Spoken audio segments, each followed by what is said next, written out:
So we disassemble the forks. There's the fork tube. Got all the seals off and bushings. So now we have to remove the inner stanchion off of the lug.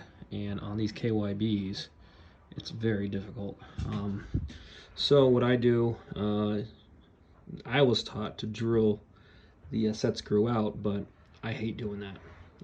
One, because you can't really get all the material out. There's a lot of material that gets stuck on the inside outer portion of the thread, and if you get material stuck in there and you try to unscrew this, you'll destroy the lug. So what I do is I force this little what is that, T20 Torx in there, heat this area up, and then I unscrew it really gently and get that screw out instead of drilling it out. But then there's another step. You have to go very slowly until it loosens up, because it'll just want to strip, because obviously this is Torx isn't meant to go in this screw. But once you get it spun, then it comes out pretty easily. And then you just replace it with a new Torx. It's just an M6 1.0 little Torx bit. So once you get that out, now you see that this set screw actually damages the threads a little bit in there. You want to make sure you clean that out, so it doesn't catch on the threads of the lug, the inner casting, because this is steel, this is aluminum, this will get destroyed. So you want to clean that up really well. So I use a drill bit to kind of clean that out. With the drill bit, you want to get in there and really clean out the threads so it just kind of glides over it. Doesn't catch the inner threads of the lug. That way it comes off nice and smooth, but you got to blow it out really good. Doesn't matter how much or how good you think you did, you got to always be very careful, and you have to use a lot of heat, and you got to go slow when you're unscrewing this. Really good. We got what's called the lollipop. It's a 43mm diameter, so it grips on really well. And we're going to use that to spin it off. You want it to spin off super easy. You don't want to have any sort of resistance. You don't want to fight it at all. It's just going to be bad. Now I unscrewed it just like 1/8 of a turn, and then I went all the way back to its original position. You can see, even though I blew it out after doing that little turn and back, there's excess material in there. So you want to make sure that that's all clean, because if that gets caught in between the threads, that's bad news.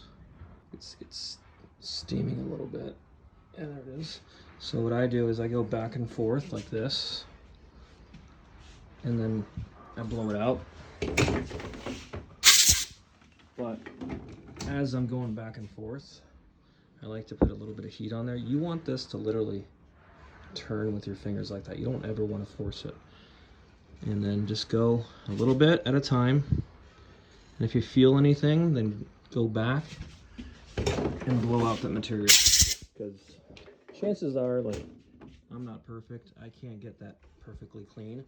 But if you go a little at a time, you can prevent it from just cross-threading.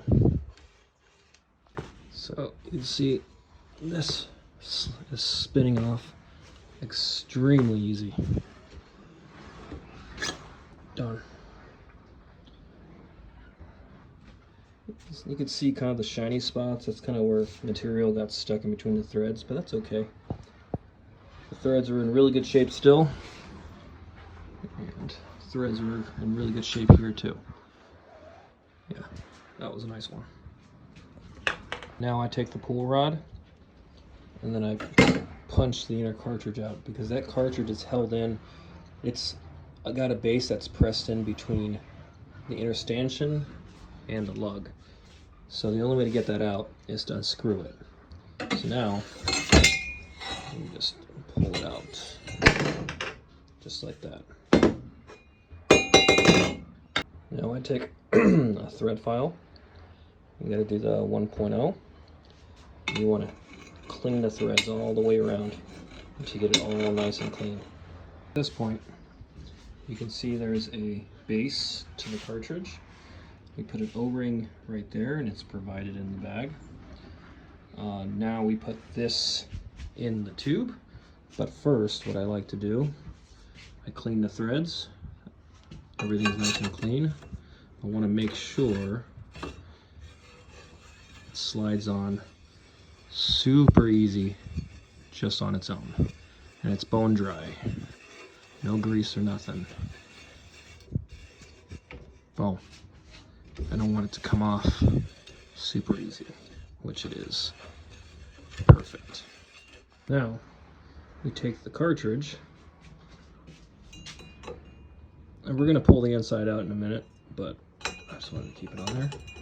Slide the cartridge in. See, there's an O-ring there. I greased it. Boom. Perfect. So now, take some Loctite and apply some Loctite. Oops. I'll do it with one hand. Just put some Loctite right there.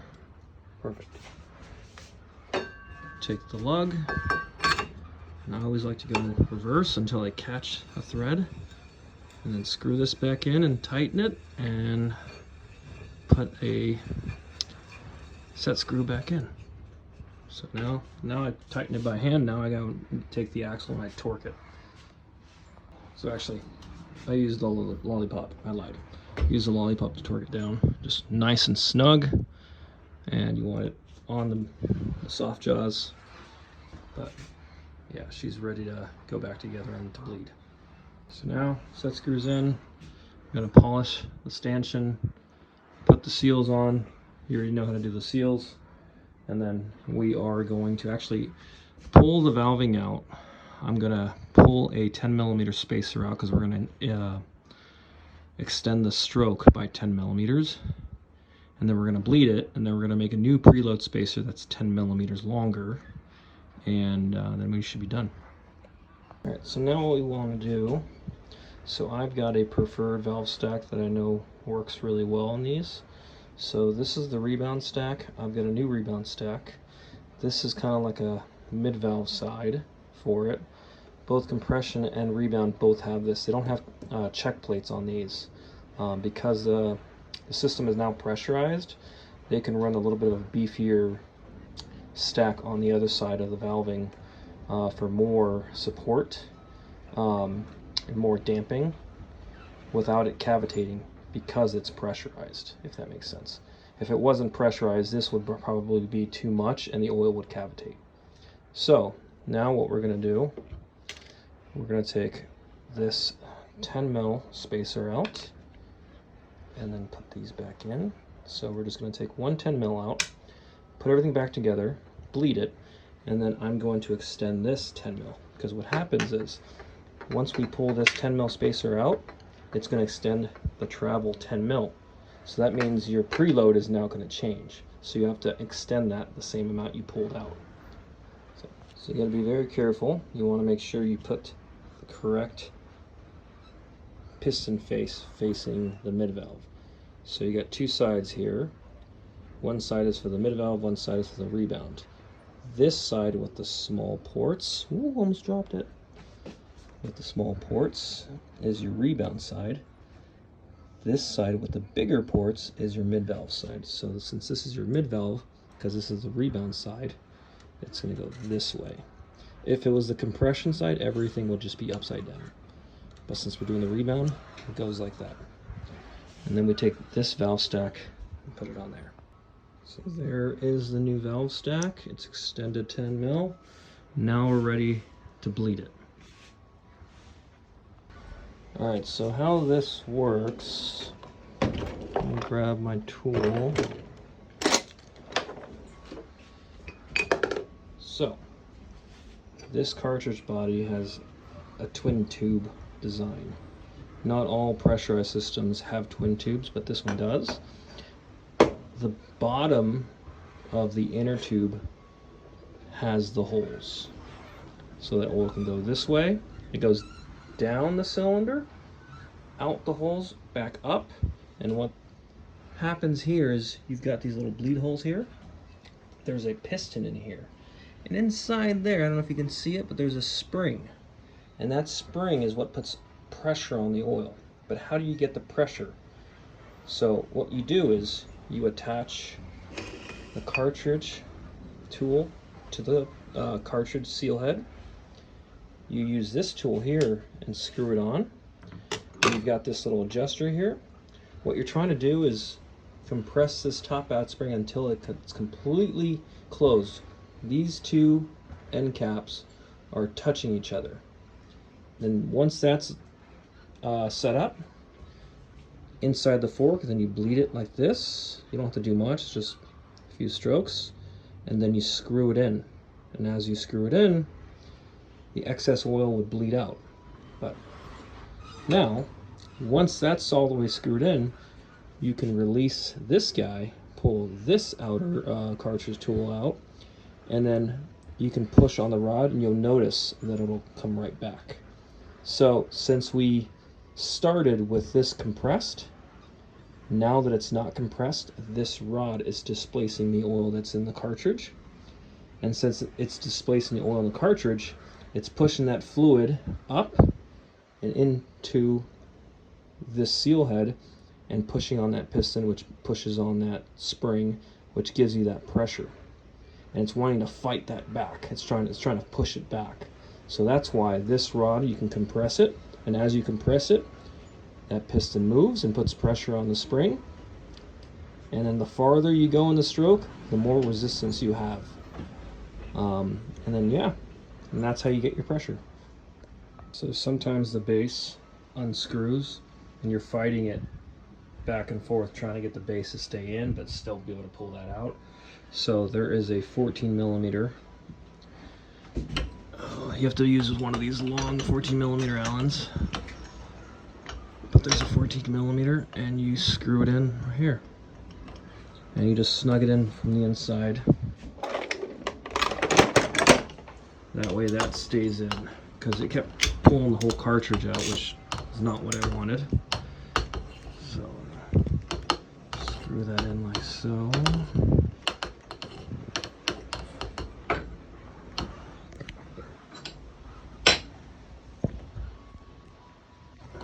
Nice and snug. There you go. So now that you have the tools on the cartridge rod, we want to compress this top out spring. So what we do is, you see how it's compressing it? So you want to compress it and move this guy down. It's kind of hard to do with one hand. We're almost there. This is actually a K-Tech tool that works on the Öhlins, because it's much better than the Öhlins.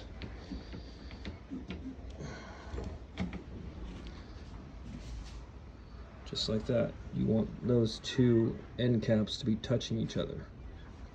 Now you're ready to bleed it. So now, you gotta make sure you have just enough oil that it kind of covers the top of that cartridge body, because if you put too much, it'll overflow and then you'll make a big mess. I almost did that. So now we're gonna stick this guy in. We're gonna go slowly so we don't damage the piston band. We're gonna find the cartridge and slide it in. Boom. Ooh. Yep, it's too much oil. So I'm just gonna pump it. Just gonna pump it for a little bit just to make sure you get any air that's trapped in the top out spring, inside the rebound circuit, the rebound shims, anywhere. You want to make it perfectly air free. And once you're done with that, then you screw it in and snug it up. Now we start unscrewing the rod.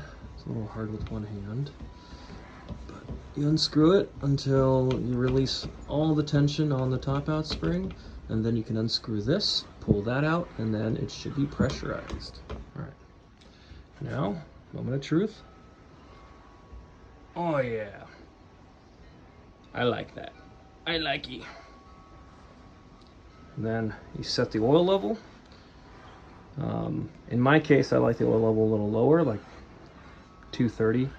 So I set the oil, then I put the spacer in. And then put the spring in, put the spring jacker in, cap on, boom. You set the clicker adjustments, preload, and you're good to go. So now we take the end caps off the preload spacer. We measure it. It's 44. So basically we're going to take this material and make a 54 millimeter spacer. Because we took the 10 mil out, we're adding 10 mil to this. So now you put the new preload spacer back in. I already set the oil level. And then you take, I'm going to put the 9.5, the heavier spring on the right side. Spring jacker.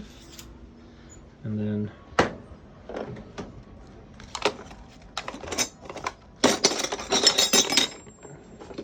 take my wrench and do all that. Wrench is installed.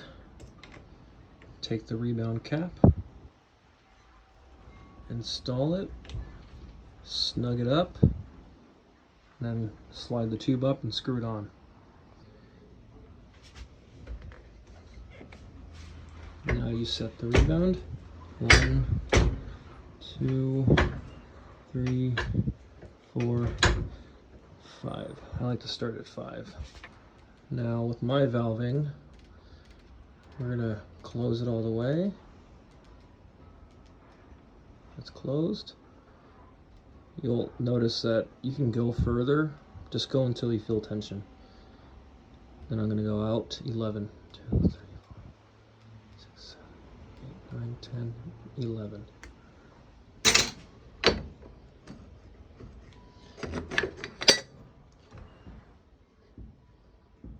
Now you are done.